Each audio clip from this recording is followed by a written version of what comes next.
let a couple other attendees join. We're happy to have you. Today we're going to be talking about Medicaid 101, what you need to know, how to plan. Just so you know, you can't see, we can't see you, we can't hear you, so there's no need to turn any microphone or anything off. But if you do have questions, we'll do a Q&A at the end, and you can feel free to put it in the chat so that you can have your questions addressed. We'll just leave another minute or so. Okay. And just a disclaimer to start off, this is not legal advice, this is legal information. We don't have any attorney-client relationship at this point, but we'd be happy to discuss further if you'd like at a consultation. Once again, we're in listen and view only mode as attendees. And today we're joined with Sheryll, the managing attorney of Sheryll Law PC, and he'll be going over all things planning and Medicaid 101. So without further ado, Jay will get started. Thank you, Courtney. Good morning, everybody. So excited to help everybody out with what I think is really a big area for misinformation, frustration, concern, just not knowing options, or sometimes even worse, deciding that we do or do not have options based off of what other people may have told us, without really diving into whether these really important, confusing rules actually come out a different direction in our particular circumstances. So what we're going to do today in today's webinar is cover Medicaid 101. So we could spend a whole hour just talking about many of the topics that we are going to discuss today. But we're going to give basically a 30,000-foot view of what it is you need to know about what Medicaid is and why you need to be aware of it and what options you have to plan for it. So like Courtney had said before, this is not legal advice. In order to be able to give true legal advice, that would be applying the information that we discussed today to your direct circumstances. We'd have to have more information, obviously, that we can collect in a setting like this. This is really legal information so that you can know if some of these things might apply to you, but how to actually use the tools, that would be an additional step. So like Courtney also mentioned, everybody in here is in listen and view only mode, which means that you can hear me, I can't hear you, and I can't see you, but you can see me. So your microphones and videos are disabled, but I do want to open the floor for Q&A at the end of today's webinar. So you'll use the Q&A function of the webinar that you're in right now to be able to ask a question in there, and then Courtney will moderate that at the end. You can utilize this Q&A function at any time during this webinar. So as that really pressing question comes up, go ahead and get it into the Q&A function while you still remember it, and we will then tackle it when we get to the end. All right, so let's dive into it. So what we're going to cover in today's webinar is how you can pay for long-term care. Because before we can dive into Medicaid 101, we have to understand what it is Medicaid is actually solving for many people. It's a big problem, and Medicaid is a great tool to help solve that problem. And that's this problem of the cost of long-term care. So before getting into Medicaid 101, we will just frame where this whole thing fits into your needs. Then we'll talk about what exactly is Medicaid. I think one of the most common questions we get is, how is this different than Medicare? So we'll tackle those things. We'll talk about what services Medicaid can cover. It seems there's a lot of different things that a person can use. It's not, it's misinformation, for example, to think that it only covers the nursing home. And then last, we'll talk about what you can do now to plan ahead and protect your family, protect your hard-earned assets, and be able to leave a legacy behind, not having to have this money that you've worked hard for be eaten up by this cost of long-term care. So this webinar you're going to find really helpful if you are frustrated about not knowing the options. And we get this a lot. It's like, well, my friend said, or the person that I met at the mailbox said, right? This is your family's future, right? We don't want to leave this up to gossip, so to speak. This is also for you if you have worked hard for your money, your assets, you've saved, you paid off a house, you acquired assets, stocks, bonds, retirement, and you don't want this money to be eaten up unnecessarily by something that you could have planned around if you had options to do that.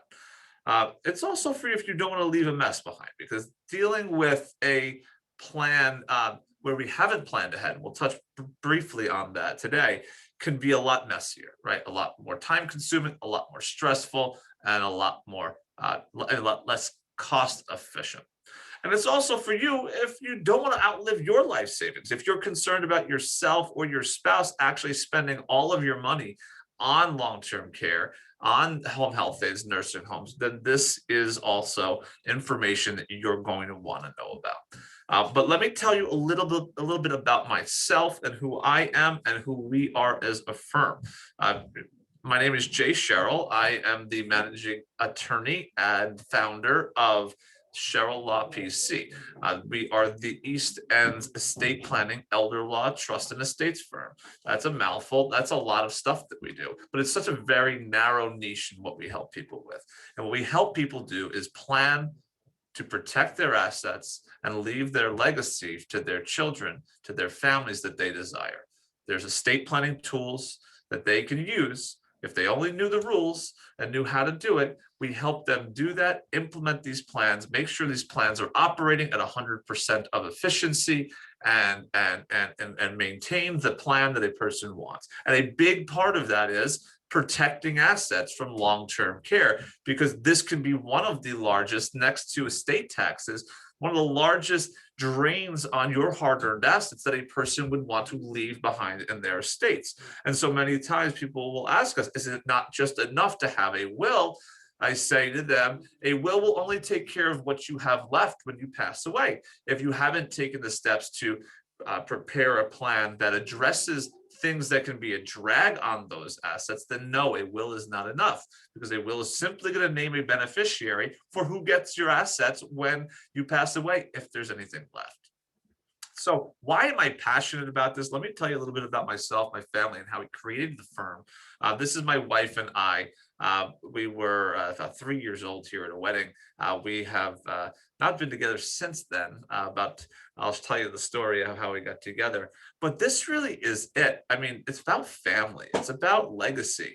That's all we can really leave behind. We have a limited time on this earth. We can work, we can make a change during our lifetime. But if we've accumulated assets, we can't take this stuff with us. And the people that we work with, because of our firm philosophy, is that if we have an opportunity to protect what we've worked hard for and leave a lasting legacy for our family, whether it's just our family, whether it's charitable bequests, if it's effects of change that we want to implement after we pass away, we can do this. I mean, most simply put, this money can be used for education. It can be used for weddings, buying houses, right? This is not something that we can take with us. So I told you to tell you about my wife and I. So that was us. This is myself and her. I was about 21 years old here, and this is I told you we weren't together all that time.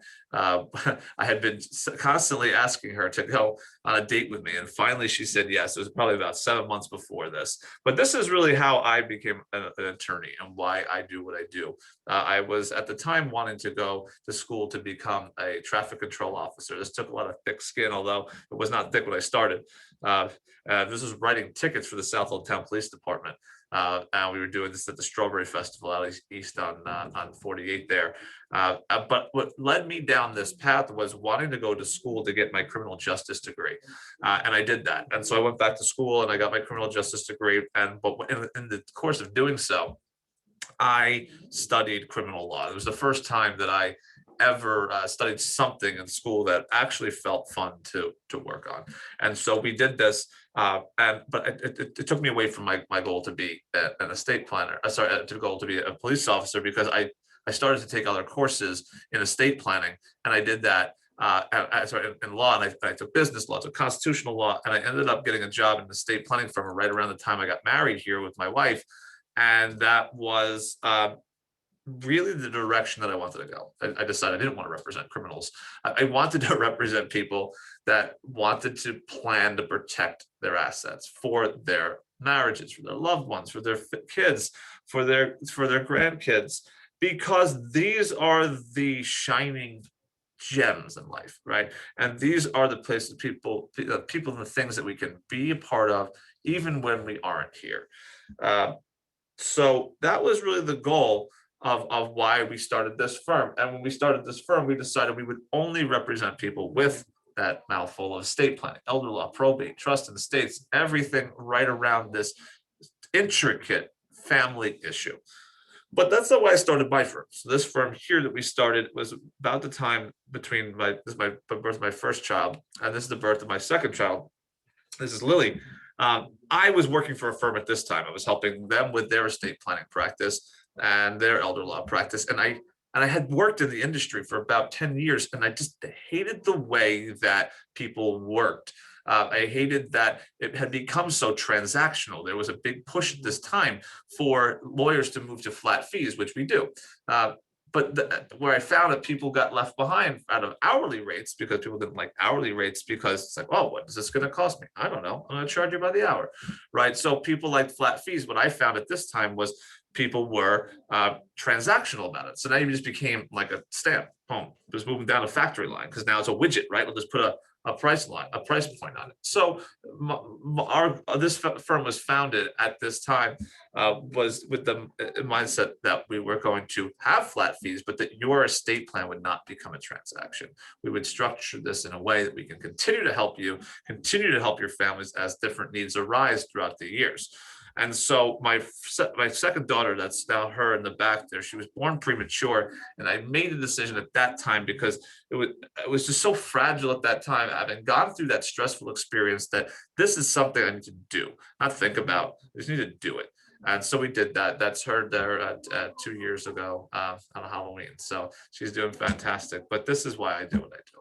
So look, the laws are complicated, and not knowing what your options are is a huge, huge disadvantage for generations, right? Because this deals with end of life assets that you have and protecting them for your family. Look, I know we can all sit here and say that if I have my tax return sitting in front of me and I want to take this, and I don't feel like I feel in a good mood, I don't want to take the standard deduction that's on there. Who does that? They don't write an extra voluntary check to the government. Now, if they eliminated the standard deduction, then so be it. It is what it is. We'll look at other options that we have. The other reason is because I've seen so many people do stupid things based off of incorrect information. Sometimes the incorrect information comes from attorneys who don't know the ins and outs of this area of law, because it can seem deceivingly simple. For example, every single attorney learns how to do a will. I mean, it's like a basic thing we learn how to do in law school, but it's not estate planning. It's not asset protection. That's simply just a tool that we estate planners use, but by no means is a will estate planning, if that makes sense.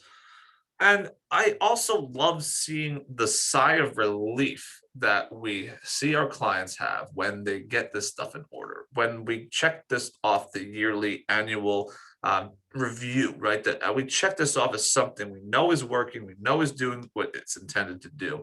That sigh of relief is absolutely amazing. And I think people come in, they start tense because this is either something that's uncomfortable for them or something that they've just been ignoring and putting in the closet for a very long time. But now we've moved through our process of helping them, and all that tension melts away. You think we're dealing with death. I mean, we're planning for something we know is going to happen, but we don't like to think about how can that be relief? How can that be fun? Well, we make it that way. By the way that we work. So let's dive into the key piece of what we're going to talk about today. So let's frame the 30,000-foot view before we dive into Medicaid. It's long-term care. Now, first, what is long-term care? Long-term care is the need to have assistance when you're disabled for more than the period of 12 months. I mean, that's what long-term care is. But really simply put, what this is for most people, nursing homes and home health aides. Okay, assisted livings for some degree as well. This is care that statistically we will need, be more likely to need the older that we get. Now, certainly we have clients in their 60s that might need this, but typically I think we all want to live till at least 90, right? Maybe we'll say 120. But then statistically, the longer we live, the more likely it is that we're going to need some assistance with our activities of daily living. These are things like meal prep and toileting, bathing, showering, getting around the house, getting around, we call ambulating, arranging doctor's visits, transportation, all of these things, medical care, bathing, grooming, everything. We take it for granted now that we can do it. If you've ever had a family member, a loved one go through it, you see how difficult even these basic things can be. And that's where long-term care can be met. And it can be met by aides for the most part, for if someone does not have an enormous medical need that can't be met at home.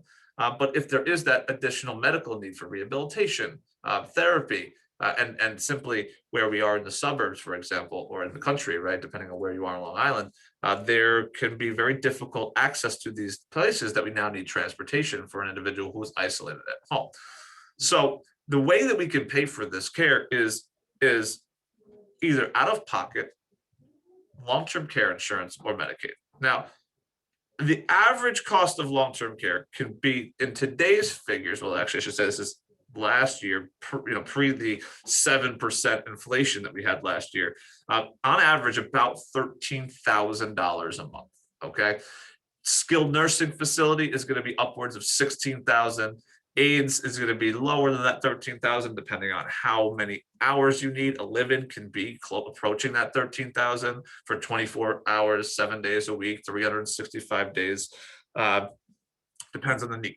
So that's where we get that average of 13,000. So what we're trying to do with our discussion today is to plug a ability to plan for this.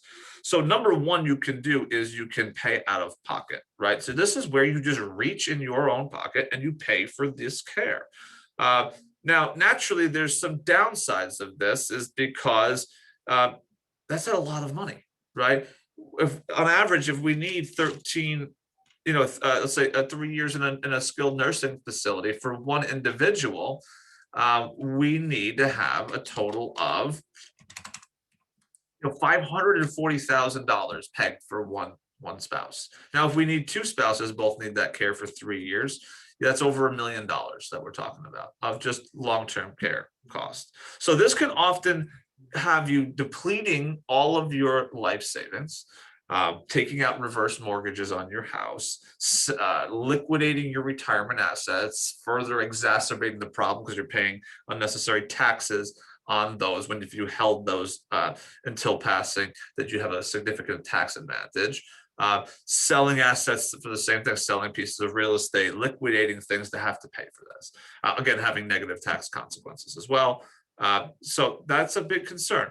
And sometimes this money can be eaten up and leave one spouse, a surviving spouse, completely impoverished with no assets.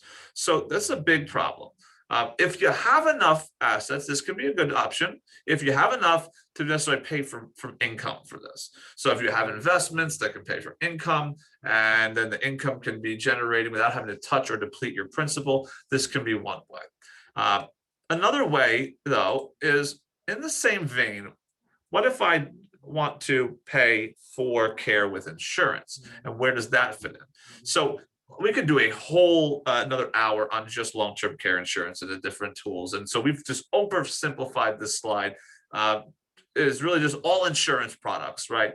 There's different types of products you can get: traditional long-term care insurance, life insurance policies with long-term care riders, annuities. There's all sorts of different things, but the whole sum is basically the same. Here, you're still paying out of pocket because you need to pay premiums for this stuff, but you'll get a bucket of benefits, okay? You'll get coverage for this. So the easiest way to put this would be that I would have leverage. I would be able to say, pay for, instead of like with a paying out of pocket, I paid for $1 worth of care and I get $1 worth of coverage. Oh, and by the way, though, $1 tomorrow is not worth the same buying power as it is today. We saw over the last year with the inflation. Here you would be able to, one, purchase riders that would allow you to plan for that inflation component of it. So you don't have this moving target of a cost of care, because we're saying $15,000 per month last year. What is that going to be this year? What is that going to be in 5 years and 10 years? We don't know. The second piece would be that you could pay for basically a dollar's worth of coverage and perhaps get $3 worth of coverage. I pay $1 in premium, but might get $300,000. So if I pay $100,000 in premiums, I might get $300,000 in coverage, right? So we get leverage that way because this is all insurance based, and people are betting that you will never use it as a pool, but we know that people do use it. So as a pool, they're going to collect from people who don't and give coverage to those that need it. The cons here, though, is often we find with people that this works if we're planning early, if we are typically in our late 40s and early 60s. Because after that, the insurance premiums get very expensive. And even in the 40s to 60 age, they're still could be very expensive, more expensive that people are not looking to do. Okay, so that leaves us Medicaid. And so where does Medicaid fit in? Medicaid is a program that is created by the federal government, but administered by the state. So every state has their different Medicaid rules as long as they meet the minimum requirements by the federal program.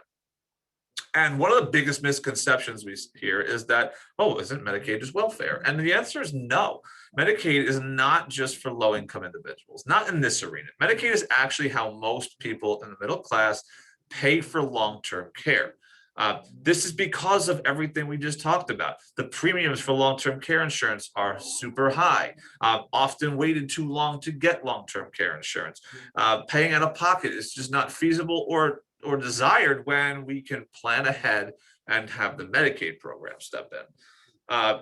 Now, this is different than Medicare. Now, Medicare, you get simply by being a citizen and having worked, paying into the system all these years as part of those payroll tax deductions that you always got from your payroll. But Medicaid is not. Medicaid, we actually do need to qualify for, and we do need to apply for. So I'll talk briefly about the qualifications, because I really want to talk more about the programs and then how to plan ahead for the qualifications. So Medicaid, because you don't just get it automatically, it is income tested and asset tested. Okay, so they test you on how much income you have, and they test you on how much money you have in the bank. So most of our clients have recurring income at a minimum Social Security, if not pensions on top of that, IRA distributions, maybe some stock and bond income, maybe some rental income. Income in New York, thankfully, is very favorable. Okay, there's income caps, but just because you go over the income cap does not mean you're disqualified. It just means we need to plan when it comes to home health care. We'll talk about that in a minute. We can plan around it. We can plan to preserve basically all of a person's monthly income. So, if you've read that, oh, there's an income cap, you're not disqualified from care. You just need to plan for it, and you can get the care even though you have more than this ridiculous low threshold this year. There's $868 in monthly income. You can still qualify for care. There's some states that are more difficult when you're higher than that cap, but New York is very, very easy to work with. The second would be an asset cap, and I think everybody knows this, that they can't have more than about $17,000 in total assets. It's a very complicated discussion about what goes into that calculation. For example, a house of equity under $878,000 is not counted for that eligibility. But there's a whole topic we could talk about why we have to plan for estate recovery, and I wanted to really just do our 30,000-foot view today. So income asset tests, you can qualify if you plan ahead. Income simply does not disqualify you, and the fact that you have more than 15,000 or 17,000 does not disqualify you. Our goal, and what we help people do, is not end up below 17,000 and then just apply for Medicaid, is to use the Medicaid rules, use the program strategically to be able to preserve those assets, including our house, from both the state eligibility and the state recovery. And if I can simplify what those two things are, is if I'm going out for drinks, right, and I go to a bar, I can get the bar to start giving me a drink, right, by giving them a credit card. They'll start serving. I'm eligible, right? But at the end of the day, someone's going to have to pay that tab. And so at the end of the night, someone's going to have to pay that tab. That's the difference between eligibility and recovery. Eligibility is how do we get people to have the state start paying for this cost of care, and then recovery is how do we stop the state from coming back with the tab later on. Two very, very different topics, and well beyond what we can dive into in today's 1 hour that we have together. So let's talk about the programs and where Medicaid can fit in. So one of the most common programs that people use is the community Medicaid program. And what the community Medicaid program does is provide coverage of home health aides in a person's home. And this is the one that everybody wants, right? I never sit with a client, not once, that said, yes, sign me up for the nursing home. Nobody wants that. They want to have aides at home. Usually at some point, it doesn't become feasible to be able to continue to provide that care at home. And then we step up through some of the other programs that we'll talk about. But what this program will do is provide comfort to loved ones by providing in-home healthcare assistance to help with those activities of daily living that we talked about. They'll provide help with getting around the house, toileting, bathing, helping with light meal prep, light cooking, transportation, shopping. Like, so these things that a person needs that we go, oh, they need help with this. Mom needs help with this. Dad needs help with this. But we don't want to put them in a facility right now because they don't need, a nurse and doctor there 24/7, 365 for them. This is a good entryway to actually help prevent the need to go to a nursing home. One of the most common things we see is someone not having adequate, safe assistance at home, has a fall, hospitalized, and then needs to go to rehab, and they are not able to come home because now their need for assistance with the activities of daily living has gone beyond. So when it comes to community Medicaid, we talked about the income cap, and that is $850 a month in monthly income. And the good thing is, once you're over that, there's an allowance that the healthy spouse is allowed to keep, so that we can play with those numbers to allow that spouse, depending on what their income is keep some of that income. But anything in excess, really, we can put into what's called a pooled income trust, and we can protect that income for use by the person who needs the Medicaid coverage. So when we do it and structure it that way, basically a person has all of their monthly income available to them. We have to add some steps into how we do it and how they get access to that money, but it is available. So that is one of the cases. Now, what if you're over that asset cap? Now, this is where planning ahead becomes crucial. And we'll talk about this a little bit, is that there are ways to get the money out of the person's name that one, don't run afoul of any Medicaid rules and actually uses those rules to your advantage, but then also mitigates any negative consequences like loss of control and unintended tax consequences. We want to look at the estate plan from a whole and say, well, we're not looking to just plug one bucket here at the expense of a huge tax bill, for example. And this is where planning ahead becomes crucial, because both the nursing home Medicaid program, which I'll talk about in a minute, and the community Medicaid program have look back periods. Now, maybe some people on the webinar today might say, well, I didn't think that community Medicaid had a look back period. This is something that was just implemented in 2020, October 1st of 2020. A 2.5-year look back period was put into law for community Medicaid. And what this really means is that if we were to apply for community Medicaid today, the Medicaid program, the Department of Social Services, the state of New York, would look back at all of the assets. We would have to do what's called a forensic accounting, piecing together all the transactions, all the assets, and say, were there any gifts made out during the last 2.5 years to qualify for Medicaid? Like, so if you came into our office today and we did this, and then next month you were to apply for Medicaid, they would come up. It would say, yeah, we gifted out all this stuff. We did all this estate planning. Problem. This is where the advanced planning comes in, because if we simply had done it 2.5 years before needing the care, then the answer would be no. The answer would be no, I gifted it out 3 years ago. I did planning 3 years ago.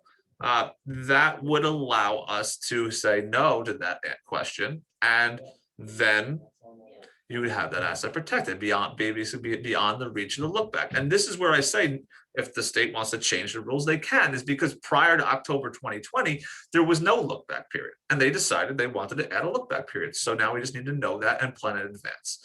It's a little tricky though because of the pandemic now. So there might be some great opportunities for someone who still needs care immediately for community Medicaid, but does not want to be, subject to this new look back period. There might be some great opportunities here to plan ahead. And that's because the state passed this law effective October 1st, 2020. But we've been in a state of emergency for the COVID-19 pandemic since February, March of 2020. And so the state has been prohibited by federal law from actually implementing this look back period. So anybody who is applying today for community Medicaid is not being applied. They're not having a look back period, even though we're after the establishment of the look back law. How does this all shake out with the easing of some of the COVID-19 restrictions that we're seeing? We might be close to actually seeing now the state start to implement this. So there is a unique opportunity here for someone who may not have planned in advance to get ahead of this change. All right, so another program that we see that people commonly use is the Consumer Directed Personal Assistance Program, more commonly known as the CDPAP program. And so what most people are using the CDPAP program for is to get a loved one that's already serving as an aide, as a caregiver, compensated as that aide. Okay, so if you are providing this care for a parent or you are receiving this care from a child, the CDPAP program is a special carve out of the community Medicaid program, which will allow you to have that person, that caregiver, get paid through this program for the care they're providing. Now, it's often having to staff other aides as well, because the state won't pay someone to work 24/7, 365, right? That would be all sorts of employment issues with that. So, and that's what this person does become as an employee.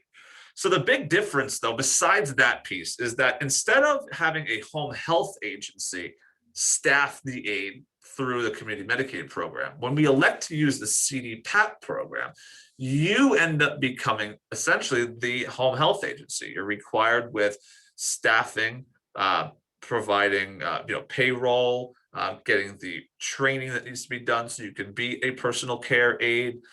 So there is additional work that needs to be done here, but it can be a great fit where either one, we're having difficulty finding placement of an aide, or two, we want to get family member or family members compensated as an aide in the community. Eligibility requirements are all still the same as the community Medicaid program. So the next step up then is what we call assisted living program, right? So where maybe we don't have a medical need enough yet to have to be in a skilled nursing facility, but all these moving pieces, right, about transportation and shopping and food and cooking and cleaning and all this stuff is really becoming a big issue, even with the help that we have in the community, where now what if it was all kind of on site, right? We had an apartment, for example, where there was recreation right there. There was a restaurant on site, a bank, a nail salon, doctors, not for day-to-day check-ins like you would have in a nursing facility, which is more like of a hospital type setting, but doctors for routine visits on site. So basically everything can be in one place, okay? This actually can be covered by the community Medicaid program. We just have to make an election for the ALP program, which is the assisted living program. And this can provide all of these things: personal care and room, board, housekeeping, all those needs that you might have in the community. It can do that at the facility. Now, the key, though, is that the assisted living facility must have ALP beds. Now, not every facility does. So before placement in an assisted living, you need to determine, do they have ALP beds?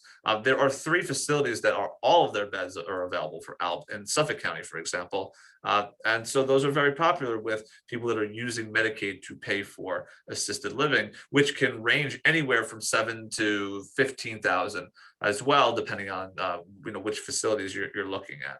So this could be a great bridging the gap. Super helpful where there's not as much help in the community. So if we have children that don't live locally and a person is truly isolated, this could also be super helpful as well. Again, I think for recreation, having other people around. I think it's very typical to see the issue that we see with isolation, depression, issues of being just kind of cooped up at home with really no ability to do anything else. So this can be a nice way to kind of bridge that gap as well. So then that brings us to the last program that I want to talk about today, which is the nursing home Medicaid program. And so the nursing home Medicaid program, also people refer to as the chronic Medicaid program, will pay nursing home Medicaid. And this is where we are in a skilled nursing facility needing that additional medical support, basically of around the clock care. Now, that can be provided at home through private pay to some degree. I mean, at the end of the day, as it's just a matter of money, right? So you can bring in all these resources at home, but for most people, that's not an option. And the Medicaid program becomes this need. And what we end up seeing happening is the Medicaid says, well, we can't provide, for example, nurses as part of the community Medicaid. That's for home health aides. So if we're needing this round the clock nursing care, that's where nursing home Medicaid will pop in. Now, the Medicaid program can cover 100% of the cost of the nursing home care. There is some contribution, though. Like, we do want to say that there is some contribution. It's really the monthly income. Again, if you're over the monthly income allowance for nursing home Medicaid, which is $50, all that it means is you have to then basically put that income in as a contribution, and then everything else is covered. So all income goes over, except if there's a spouse in the community, we can do some planning there to preserve some income for that healthy spouse. But then the rest of that care is all picked up by the Medicaid program and covers the remaining portion of that bill. And when we do that, then all that need is met at the facility. Okay. The most common way for people to pay for this is through the nursing home program. Resource limits do apply. Like we talked about before, it's actually the same cap as the community Medicaid program of just about $17,000 of assets that are counted towards that cap. Like, for example, we mentioned the house not being one of those, as long as the equity is below a certain amount. Here, though, we have a 5-year look back period, and this one's been around since about 2006. When it was increased from 2.5 years to 5 years. So if that has any indication of what writing we may see on the wall for community Medicaid, this has a 5-year look back period. So the same questions that we went through before, which were, well, if I apply for nursing home Medicaid today, did you gift out assets during the last 5 years to qualify for Medicaid? And the answer would be yes, if we did all this planning. So it needs to be done 5 years in advance. And this is where you'll hear that 5-year clock, right? There's really no clock running. It's that it's just us dealing with things. Easier for us to think looking forward than it is looking backwards about some future event, right? So if I transfer my assets today, in 5 years from today, after that 5-year clock has run, then the asset will be fully protected. So 5-year look back period. These things can always change, as you saw with the community Medicaid program. And so this is why planning ahead can be so important.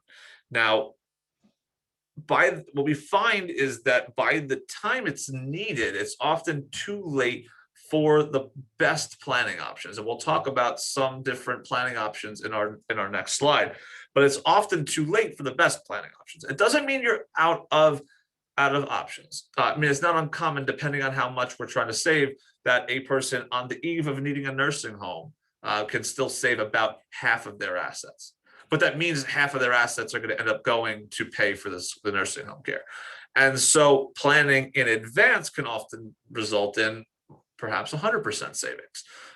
So that's why I say you're not out of options if you are on this webinar now and you're on here because mom or dad is needing this care right now, or you yourselves are needing this care right now. I don't want you to be discouraged, but there are some strategies that we can do. You're not out of options. Let's find something that works for you. But what I'm going to talk about on the next slide is some of the things that you could be doing in advance before we get to that issue, before the 5 years, before the 2.5 years. So we can get ahead of these dangerous look back periods, which can often mean that we have to kind of revisit the plan if we need care within that time period.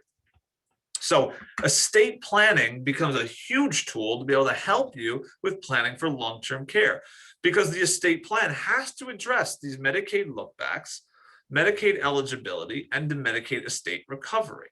Okay. And so what happens is that we talked about doing things in advance. Let's talk about look back. So getting ahead of the look back is extremely necessary, because if we wait too long, then we have to kind of look at some of those options that we have that are available, but won't save quite as much. Medicaid eligibility is knowing those numbers and knowing what we put in place is actually Medicaid compliant. So it's not just enough to do a trust, for example. It's not just enough to do a will. They need to be prepared with Medicaid eligibility and estate recovery components built into it, because a deep knowledge of all of these moving pieces is required, because there's the requirements to have a valid trust, for example, are not a Medicaid issue, right? They're not a tax issue either. So if you just put blinders on and just prepare a trust or just prepare a will without thinking about the consequences for taxes or for long-term care, you could actually be having a plan, but not really having the planning that you needed in place. And so, for example, with estate recovery, we see this very commonly as being an issue. One of the issues we see is, for example, people putting their houses into the wrong type of trust. They put it into a trust that does not prevent recovery if the person was in a nursing home. And so they think they've done the effort of protecting the house, but in reality, there's still this ability by the state to put a lien against the house to protect the asset, or to protect the amount they've actually paid out on behalf of the individual who's on Medicaid. So, but one of the most common and effective and most protective tools that you can use in advance, this needs to be done before the look back issue, before the clock, right? Before the care is needed, is a Medicaid asset protection trust. Okay. And the best way I can describe why this is so powerful is because I'll explain one of the questions that I always get from people, which is, well, isn't this nice and easy to just give everything to my kids now? Like, that's who I'm protecting it for. I don't want it to go to the state. I can't have it. So let's just give it to the kids. And there's really three issues that come from that. Number one is a lack of control, a lack of access, and the inability to get that money back if we need it. Okay. I mean, some people are actually worried about their kids not giving the money back, but I always am helping them think about, even if we're not worried about that, more worried about what happens if they can't give it back. Let's say they pass away, they get sick, they get divorced, they get a judgment against them.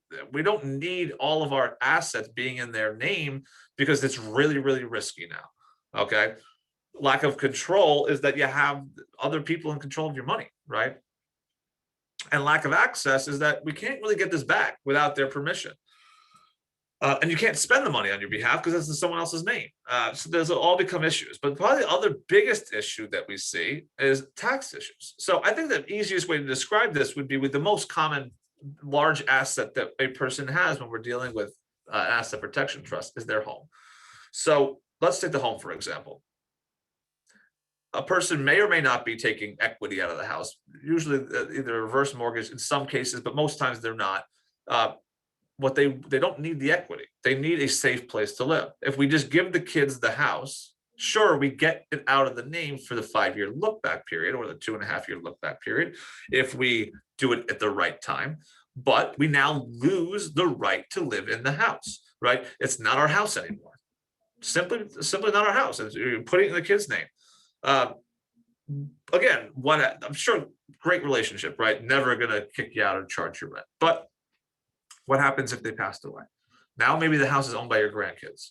What happens if they get a judgment against them? Now you're getting a foreclosure lawsuit against the house that you live in because there's a judgment against your children, your child, and that's their asset.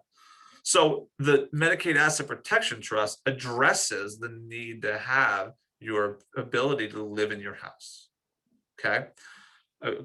Creates that need. And irrevocability we talked about is, if we give the asset away, we're not planning for the possibility that we might need to get it back. The trust protects for that. It will plan for the ability for you to get it back, even though we're getting it out of your name for Medicaid purposes, even though it may be an irrevocable trust. It's not, that word irrevocable doesn't really mean irrevocable in this context. So we can get this stuff back. We can undo what we've done without really the need for anybody's permission, which is an amazing thing. And then lastly, it can have huge negative tax consequences. I chose the house also because it's usually a person's most appreciated asset. Maybe they bought the house for $50,000 and now it's worth $550,000. If they hold this asset, this house, until they pass away, they will get what's called a step up in basis. And what is basis? This all has to do with what's the taxation of the sale of that house after you pass away. What's the taxation if after of that house after you sell away, after you pass away? What happens is, let's just talk about what would happen if you sold it during lifetime. It's probably the easiest thing to explain. A basis. What did you buy the house for? 50,000. That's my basis. Simply put, I mean, we can add things in to adjust the basis based off of improvements you've made and things along those lines. But for our conversation today, no improvements. $50,000. That's our basis.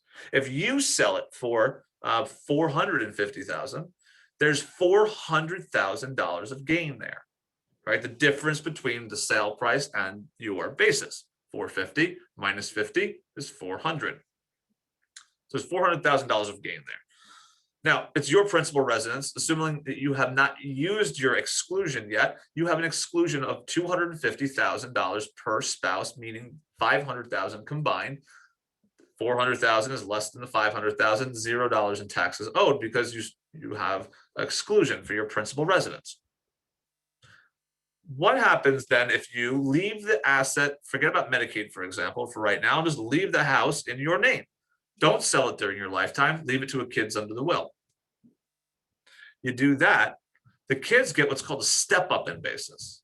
What that means is that your low basis of $50 is erased, and the new basis under which your beneficiaries inherit the property is the date of death value. Let's call that date of death value $450,000. Let's say that you now sell the house. Well, after you passed away, your kids sell the house for $450,000. There'd be no gain again, because different analysis though, there's no gain because their basis is 450 because it got stepped up to the date of death value from your basis of 50 to the 450, and they sold it for 450, meaning 450 minus 450 is a big fat zero, so there's no tax owed. That step up is super important. Watch what happens if you just give them the asset. So we said it, people will say it's super easy. Yeah, why don't I just give them the house? Besides all the issues we talked about before, we give them the house. Now you pass away, they sell the house for 450. They don't get a step up in basis anymore. They actually got what's called a carryover basis at the time you gave them the house.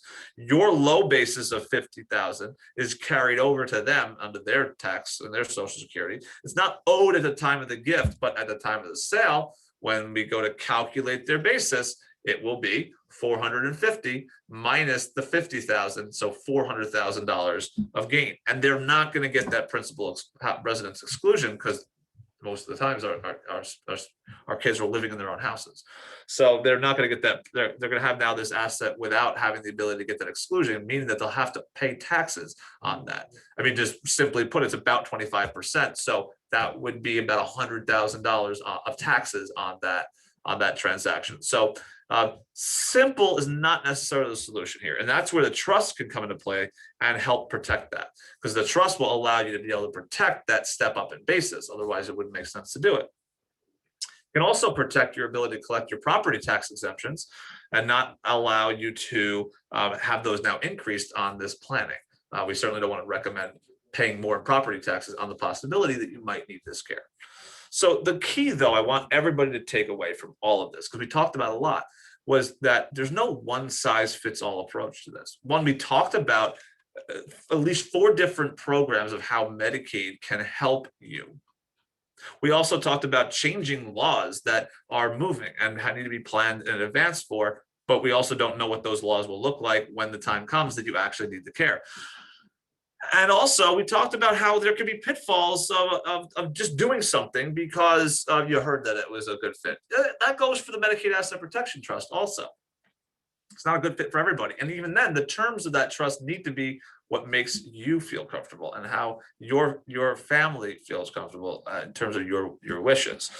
So one of the actually most risky things you could do is assume that it's a one size fits all approach and just kind of grab at whatever might be the best, what you think the best solution is. So what we recommend is, like, how do I know what the best solution then is a long-term care strategy session. Because what we want to do in this strategy session is answer those questions and specifically tailor the advice that we've given you today. Sorry, the information we've given you today into legal advice that you can really take and implement. Basically come up with a strategy to move from where you are today, which is most likely either protected, semi-protected, or unknown, and move to a place where you have peace of mind in knowing that you are protected and you've done everything that you can to get ahead of these look back periods and protect your assets for your loved ones. I mean, so this really is for you if you have a family, if you have someone you want to leave this money to that you've worked hard for, if you don't want to write these extra checks to the government, to the nursing home, to the facilities, when you had options to pay for it. If you feel that you worked hard for this money and you don't want to see it wasted, about 99.9% of the people that ever come into our office will say the same thing. They don't want their assets to be wasted by things that they could have planned ahead for. And if you also want to protect your money for your spouses, right, and maximize your life savings, so that way you're not exhausting care for one spouse at the expense of the other. So how this will work, this strategy session, this will be a 1-hour meeting. We can either do virtual or in person, depending on your preference. I think things are starting to ease up with our most recent surge in the pandemic. So I happen to like in person. I like seeing every one of you. But if that is something that makes you uncomfortable, we can make a virtual meeting available for you. And in that 1-hour meeting, we'll first start with discussing your desired legacy, because we really need to start with the end in mind. So if you have ever built a house, for example, that means that you need to start with what's the house going to look like before you start putting up studs, before you start pouring a foundation. That's where we want to start with that end in mind and figure out where are we pointing this ship? What's the compass? What's the compass looking like? Then we'll look at the best long-term care strategies for you. Now, for example, I mentioned if the best time to act is before the care is needed, before 5 years, before 2.5 years. But for example, if you're within these lookbacks and you are concerned about care, there are still options. So let's look at what other options that we talked about. We could have, for example, a whole webinar here on just emergency Medicaid strategies and what's available. We'll also tackle these difficult issues. I mean, dealing with, how we think the kids will react if we appoint one person versus another person, if we want to leave unequal amounts. These are all really nuanced issues that we can walk through and tackle, and you'll have a relief in knowing that we've gotten these things out of the closet, right? They're not getting any better simply by ignoring them, but that we've actually taken steps to cover it. Plus, look, your situation's unique. So while today we will answer questions in a general format about everything that we talked about, but as it really dives into your unique situation, I mean, collecting facts, reviewing numbers, reviewing existing estate plans, we'll be able to do that and really get hyper specific. Really, at the end of this session, what you'll walk away with is the ability to have a plan. You'll not only know your options, but you'll know what to do next. So like, what do we do? Like, here is a marching order. Here are tasks. Here are action items that we need to do. For example, we need to create a trust and fund that with the house, for example. So that will be able to tailor that directly to your needs. And you may hire us at the end of that section to implement the plan for you, or you could do it yourself. So typically for a strategy session, the charge is $450, but for the registrants of this webinar, if you choose to book today, that would be discounted to $350. So look, I know what you might be thinking, right? It's like, well, that's how do I know what I'm getting into? Like, I will guarantee to you that you will find this session valuable. At the end of this, you will know your options. You will have an actionable plan to protect your family. And I feel so strongly about that I will give you a money back guarantee. So that means that if you don't feel that you receive value for this, you just call us, you reference the money back guarantee, and we will process a refund of that session fee. That's how confident having doing hundreds of these that I know that we will be able to deliver for you. And again, this is a bonus for you. If you do book today from this webinar, you'll receive a $10 Starbucks gift card. It's cold, get some coffee, get some tea. And so look, if you go to www.startplanningnow.com, or call our office at 631-506-8440 and talk to Courtney. That she'll be able to help get this scheduled for you so we can get you started on the path to getting your assets protected. Courtney, why don't we go ahead and open up the Q&A and see what questions we've had, and if anybody's been holding that burning question, let's do that now. Yeah, so We are here. you can put your questions in the Q&A section on the bottom of the webinar. And then if you put them in there, just please don't put any personal information. Those are best on a one-on-one setting, but feel free to put your questions in there and Jake can help address it. The first question that I see pop up here is, what if you are not within the resource limits financially for Medicaid? Do you still have options? Yeah, so this is, what's going to depend on this is when you need this care, okay? So if we are well outside the lookbacks, yes, even if you have more than the 17,000, we can plan ahead to get you eligible for this care, okay? There's really a couple ways I can think that you'd be eligible. Either one, planning and saving your money. Number two, spending your money on the care and then being eligible because you have spent all of your money and now you're below this very low threshold. But I don't think anybody really wants that second option. Most people would want to know what options they have to plan ahead. Even if you're within the look back period though, let's say you're on this webinar today and you're sitting here thinking, oh, I might need care or mom might need care in 2 years in a nursing home and we haven't done anything. What do we do? We're not out of options. So we can plan. It may not be as beneficial as it would have been 5 years ago, but I think anybody could agree now is that, hey, you know what, if I still have the opportunity to save 60%, I would rather preserve 60% than spend it all. Likewise, if you're sitting here thinking, wow, okay, it's probably like, yeah, maybe I never need care, maybe it's 7 years out, maybe it's 10 years out. You don't know. We don't have a crystal ball. I think we all sit here thinking, well, I'd love to protect 100% and not risk having to spend 40%. So if it's very common for people to be over this $17,000 cap, the biggest takeaway I want you to have from this is that simply because you're over does not make you ineligible for care.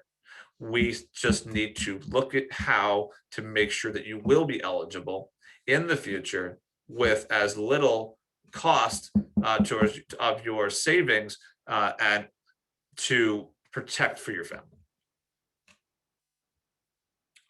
Okay, perfect. There's another question in here that wants to know the difference between Medicare and Medicaid in providing for coverage for care. Yeah, this is a great question. So a very, very common question we get. Medicare is this program that everybody gets that's a citizen that has worked. I mean, you pay into this system. I mean, theoretically, we pay into Medicaid also through our tax dollars, but you actually paid in your payroll for the Medicare program. Both Medicare and Medicaid are government programs that provide insurance. Medicare covers hospital stays, drug coverage, doctor's visits, treatment, right? What you would consider to be like typical health insurance. It's basically health insurance for retirees. So you don't need to continue to pay health insurance premiums. I mean, so for a family, for example, right now, myself, I insure my whole family for traditional medical insurance. It's costing us almost $1,500 a month right now to insure 4 of us. So meanwhile, you can have coverage for Medicare at much less. I mean, you do pay a premium. It comes out of your Social Security. Now, where Medicare has a cutoff of what they don't cover is the jump from this medical coverage, hospitals, doctors, tests, right, to long-term care. So what the Medicare program does not cover is everything we talked about today. Skilled nursing facility, home health aides, assisted living, okay? What they do cover, though, is the hospital stays. Let's go with that example we had. Mom has a fall. They have to go to the hospital. hospital stays covered by Medicare. They're then discharged to a skilled nursing facility. The rehabilitation component of this will be covered by Medicare. The first 20 days are covered in full, no copay. Then after that, 20 days through 100 days, so the next 80 days, are covered with a copay. That copay is $174.50 per day. You're not guaranteed any of those days. They need to be where you're progressing towards recovery. If at any time the facility determines that we're no longer progressing and have either plateaued or declining, then Medicare cuts off. So it's not uncommon to see someone come in and say, well, oh, I got this notice from the facility that says I'm being cut off. I thought I had 100 days. They're not guaranteed them because it depends on how the coverage is going, or how the rehabilitation is going. But let's go down the route of saying, oh, and after day 100, and let's say we're still recovering, then it's not, there's no coverage at all. Let's say we go though discharge home. Medicare will cover some limited coverage of a nurse coming to the house to visit, to follow up, some occupational therapy, some physical therapy for limited 30 days, and some coverage there. But anything for this long term, where we said we're going to need someone to live in the house, or we're going to need someone for 8 hours a day, 7 days a week for the foreseeable future, not going to be covered by Medicare. So big difference between the Medicare coverage and the nursing home coverage. That's where the Medicaid program could step in. Now, but what about these Medigap policies? And what are those? These are like these Medicare supplements. What Medicare supplement will cover is a supplement to what Medicare covers. So if Medicare, for example, has a copay for drugs, the Medicare policy, depending on which one you have, might actually cover that copay. If you have this Medigap policy, it might actually cover that copay for the skilled nursing facility that we talked about, that $174.50 a day. But what it won't cover is anything that Medicare won't cover, right? So if Medicare is not covering skilled nursing facility and Medicare cuts off, for example, the Medigap policy will not cover. That's where the Medicaid program needs to step in. And Medicaid, while it can be used as traditional medical insurance, that's more of the component where people use it for what we would consider welfare. For low-income individuals that can't afford health care, they will qualify for Medicaid for all of their medical needs. Versus here, we're really strategically just using it for the nursing home. But at that time, you apply for Medicaid, it will actually step in to provide coverage of all of the things that Medicare does not cover.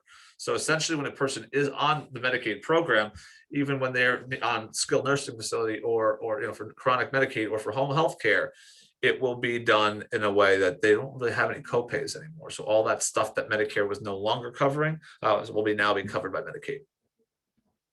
Oh, and I should add one last thing is you don't need to qualify for Medicare. You don't need to plan for Medicare.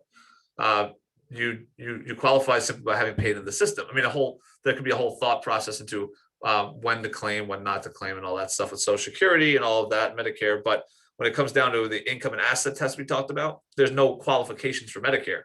But for the Medicaid program, there are. There's no look back periods for Medicare, but for Medicaid, there is. Okay, perfect. This is the last chance to put questions in the Q&A. Once again, it's at the bottom. But if you do have any personal questions that you want to have addressed and thought out, I highly encourage scheduling that discounted consultation today to go through your personal situation. Again, we're available on phone at 631-506-8440. And if you'd like to schedule it online, you can go to www.startplanningnow.com, and then you can go ahead and look at the schedule and see what date and time works best for you. And I'll be happy to help with any questions that you have as well. I'm available at that phone number just referenced. And we're really happy that everyone was able to join today. And we look forward to speaking with you soon. Fantastic. Thank you, everybody. Thank you, Courtney. Everybody stay warm.